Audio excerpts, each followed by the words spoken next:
from Kiev, Ukraine. Experience 24th February, like life changed completely. I woke up during the night because I heard some explosion, and with news before I understand that it's not joking, something started and something terrible.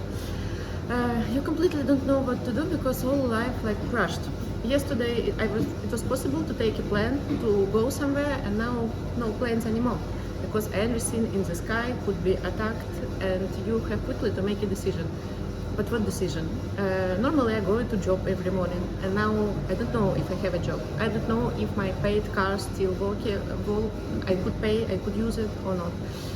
You're trying to find cash. You're trying to keep more water inside the apartment because you don't know what will be bombed and will you have water, a heating system. You start to think where is the nearest basement, but you don't know where is the basement because just it was not your question, it was not problem of your life. So life changed completely. I quickly packed a backpack with water, simple medicine, changing simple clothes like socks, and went to my mother for be together. And thanks God we found a good basement, and we had the idea that this is for one night, we will just try, and other night will be like normal life. We lived there for 1 week, and all usual questions like how to buy product, where to take water, other questions like traveling or just escape from the city. It's like something, life changed completely. Yes, I understand. It's a very, very difficult situation. How did you leave Kyiv during this time? It was a question how to live. In the beginning I had the idea that I will not leave, that I will stay, this is my country, this is my city.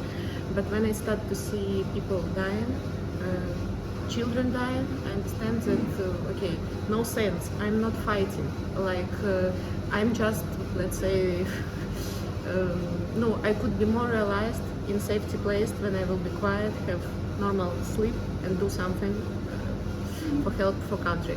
So I start to find the way to escape. It was not easy at all.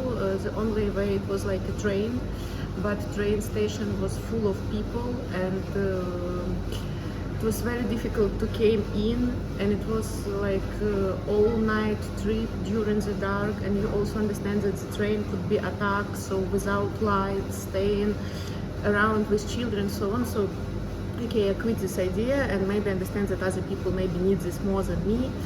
I tried to find a way to escape by car, but I have no car. Other car was like full. It was a big question of petrol. It was impossible to find it, so everyone tried to escape like he could. Okay, it was really difficult, but I found that there is a small train which goes to nearest city, and this is not so full because okay, it's not so far. I used this, and after I met with my father, and he picked me and his family, and we went near in Ukraine, but more near Polish border when it was less attacked than in Kiev. Very good. Why do you think, I know no one knows the answer, but what are your impressions, what are your thoughts about why Russia wants Ukraine?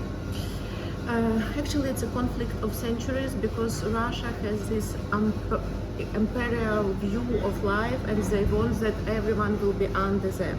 Ukraine has a very good land, and we have a very our own culture, and this is not good for them because that means that we are not like them, that we have something ours, that our even most Russian song that you see, big part of Russian culture is just stolen from Ukraine. Actually, Ukraine, it was even the name was Kiev, Rus. It was the name of my land.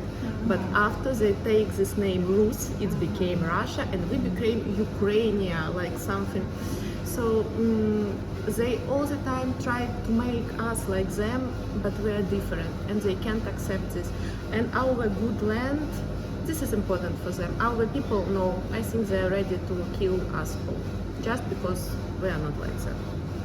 So this conflict, this war really has been going on since 2014 recently.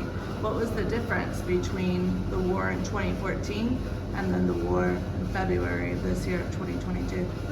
Just I want to say that it is a war of centuries. 100 years ago, Ukraine was separated for 2 years, but after this Russian pressure, it was like come back to Soviet Union. So in 214 started the active process because we choose the president who was rather liberal view, and he wanted we Ukrainian choose with whom we will be friends, with Europe or with USA and so on. And they don't like this because previous more dictator president was like very friendly with Russia. They dislike the situation and they start the war because they saw that we became more and more separated. And in 14 it was also very scary and very terrible conflict, but it stopped in smaller territory, and now they start to attack all our country. What do you think Americans need to know about this war that Russia is perpetuating in Ukraine? I think Americans need to know that we are good, independent and democracy country. Yes, we are young. Yes, we have some problems, some questions, but okay, we are growing. But we want to be, and this feeling of freedom, this is the biggest difference, I think, between even Ukrainian and Russian people who used to be with this pressure, and we just want to have our own way. And we have a lot of questions, what to say, helping to our army, helping to our medicine care, support of refugees. All this question is very important for us. You know, since the question Russia is just big and we are smaller and more poor, and we also like to have big friends like USA. I understand. Yes, definitely. So tell me Just about... feel not alone in this Yeah. war. This is very important for us. I think this is the most important now, that we are not alone fighting with such a aggressive and not controlled country. Tell me about receiving health care in Ukraine before the war and receiving medical care after February. What was the difference? I hear doctors are living in their hospitals. What is the difference I in think standard it care? became just started a lot of question. For example, logistic. You know, no planes, so all is more longer. About trains, also they are used mostly for helping people to escape from the country, or just for logistics, some first aid products. Yes. And so just the process became longer and more difficult. So doctors who stayed in their position, yes, spending nights and day in their just routine, and they have much more. No, you understand how much it grow, and they just don't have what they need to help, and this is terrible. Yes.